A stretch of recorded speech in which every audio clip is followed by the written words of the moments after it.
Hola, soy Axel Nicolás Gómez Sosa. Y yo soy Liz Lescano. Les damos la bienvenida a la presentación de nuestro trabajo práctico integrador para programación 1 de la UTN. En este proyecto elegimos trabajar con el tema de árboles en Python, más específicamente con los árboles binarios de búsqueda, o también conocidos con el acrónimo de ABB.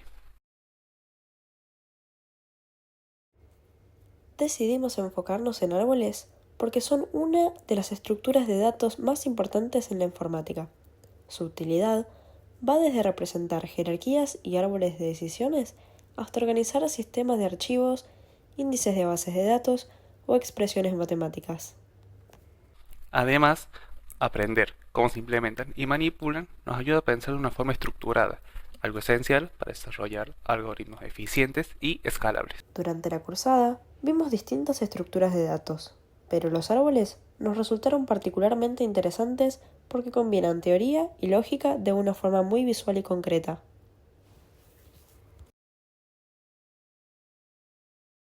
Primero, repasamos los conceptos básicos. Un árbol es una estructura jerárquica compuesta por nodos conectados. Cada nodo puede tener hijos, excepto las hojas, que son las que están a los extremos. La raíz es el nodo inicial. A partir de ahí, cada nodo tiene padre y puede tener uno o más hijos. Hay nodos internos, hojas, hermanos, subárboles y caminos, que son las rutas entre los diferentes nodos. También analizamos propiedades numéricas como el nivel de cada nodo, la profundidad, la altura total del árbol y el grado, que indica cuántos hijos tiene cada nodo. Estas propiedades nos permiten describir el árbol de forma más técnica. Después vimos los distintos tipos de árboles. El más común es el árbol binario, donde cada nodo puede tener hasta dos hijos. Dentro de este está el árbol binario de búsqueda, que es el que nosotros utilizamos. En un árbol binario de búsqueda, los valores del subárbol izquierdo siempre son menores al nodo actual y los del derecho son mayores. Con esta propiedad nos facilita realizar operaciones como búsqueda, inserción y eliminación. También existen árboles ABL, B o B+, montículos y trays, pero no los usamos en este trabajo. Sin embargo, entendimos su relevancia en casos más complejos como la inteligencia artificial, motores de búsqueda o comprensión de datos. En Python, un árbol se puede representar con listas anidadas, que es algo que vimos en los videos de la cursada, o usando clases. Nosotros optamos por las clases, porque reflejan mejor la estructura jerárquica y permite trabajar más ordenadamente.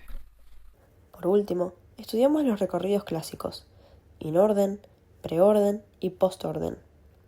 Cada uno recorre los nodos en un orden diferente. El recorrido inorden, por ejemplo, muestra los valores ordenados, lo cual es útil para validar la estructura del ABB.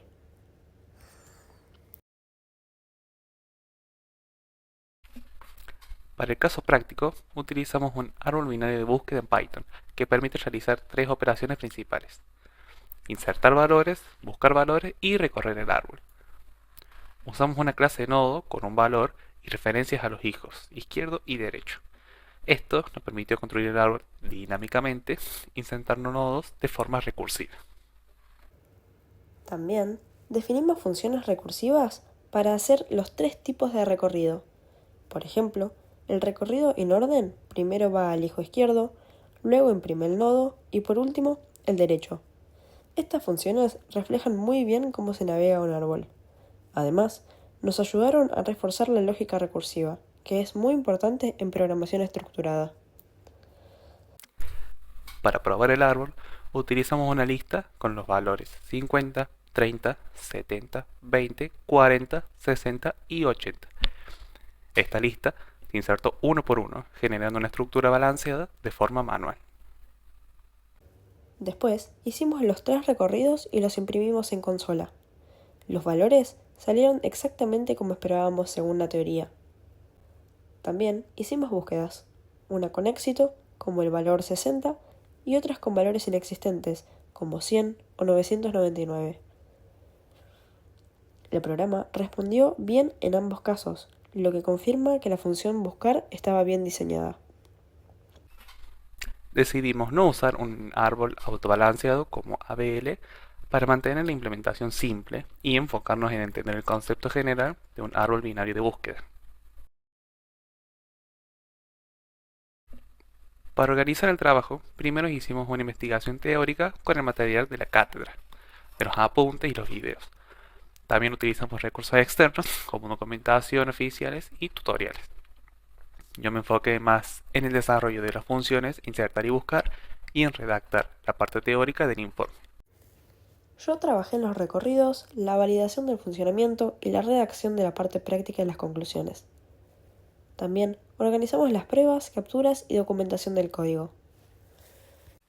Colaboramos usando Git y Drive e hicimos reuniones virtuales para revisar avances y dividir tareas. También utilizamos ChatGPT como apoyo para validar lógica, corregir errores y explicarnos algunas dudas que surgían durante el trabajo. El árbol se comportó correctamente. El recorrido en orden devolvió los valores ordenados: 20, 30, 40, 50, 60, 70, 80. El preorden y postorden también coincidieron con lo esperado. La estructura se validó completamente. Las búsquedas también funcionaron. Cuando el valor estaba en el árbol, lo encontró. Y cuando no estaba, el programa lo informó adecuadamente. Además, el código fue legible, modular y sin errores durante la ejecución. Este trabajo nos permitió consolidar conceptos como clases, recursividad y estructura de datos. Aplicamos lo aprendido durante la cursada en un proyecto concreto.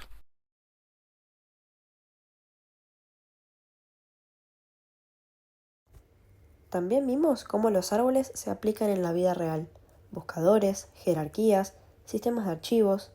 Entendimos que no solo es un tema académico, sino una herramienta práctica. En cuanto a nivel personal, nos permitió aplicar el trabajo en equipo, organizarnos y combinar nuestras fortalezas. Fue un desafío bastante productivo. Hasta ahora, vimos cómo funciona un árbol binario de búsqueda y cómo lo implementamos en Python. Pero también nos pareció interesante dedicar un momento a pensar cómo se aplica esta estructura fuera de un trabajo práctico y cómo podríamos ampliarlo o llevarlo a otro nivel. Los ABB son estructuras muy utilizadas en informática por su eficiencia. Por ejemplo, se usan en bases de datos para organizar índices. Esto permite encontrar información en milésimas de segundo, incluso si hay millones de registros. Detrás de búsquedas como apellido igual Gómez o edad mayor a 30, muchas veces hay árboles binarios ordenando esa información. También son la base de muchos sistemas operativos para gestionar carpetas y archivos. Al navegar una estructura de carpetas, muchas veces lo que estamos viendo es un árbol en acción. Cada carpeta puede tener subcarpetas, y esas, a su vez, otras. Este tipo de jerarquía se modela muy bien con árboles. En el campo de la inteligencia artificial se utilizan para construir árboles de decisión, que sirven para tomar decisiones automáticas. Por ejemplo, si un programa tiene que diagnosticar si una persona tiene una enfermedad, puede hacerlo recorriendo un árbol que evalúa síntomas, edad, factores de riesgo, etc. Otro uso práctico está en la compresión de datos, como el algoritmo de Huffman. Este método analiza los caracteres más comunes en un texto y construye un árbol que permite codificar esa información con menos bits, reduciendo el tamaño del archivo. Además, en videojuegos o en simulaciones, los árboles binarios se usan para representar mapas, acciones posibles o rutas que puede tomar un personaje. Desde el punto de vista del código, nuestro ABB podría expandirse fácilmente. Por ejemplo, podríamos implementar un árbol ABL que se autobalancea cada vez que insertamos o eliminamos un nodo. Esto es útil porque mantiene el árbol equilibrado, lo que garantiza que las búsquedas siempre tarden lo mismo, sin importar el orden de inserción. También podríamos agregar una interfaz gráfica, usando bibliotecas, o incluso herramientas online como Python Tutor. Mostrar el árbol de forma visual permite entender mucho mejor cómo se organizan los datos. Para alguien que está empezando a programar, eso es súper valioso. Otra posibilidad sería generalizar la estructura del árbol, para que no solo funcione con números enteros, sino también con cadenas de texto, objetos u otras estructuras. Por ejemplo, podríamos buscar palabras en un diccionario ordenado como árbol, o hasta crear un mini motor de búsqueda. Finalmente, si pensamos en el proyecto como parte de algo más grande, podríamos convertir el ABB en un módulo reutilizable. Así, otros programas en Python podrían importar la clase árbol binario y usarla directamente, sin necesidad de volver a escribir todo desde cero. Eso es algo muy común en el desarrollo profesional. En resumen, más allá de haber cumplido con el objetivo del trabajo práctico, este proyecto nos ayudó a ver el potencial real de una estructura tan simple pero poderosa como un árbol binario. Y también nos dejó ideas claras para seguir explorando en futuros trabajos prácticos o proyectos personales. Gracias por su atención. Esperamos que les haya resultado interesante nuestra implementación y análisis del árbol binario de búsqueda en Python.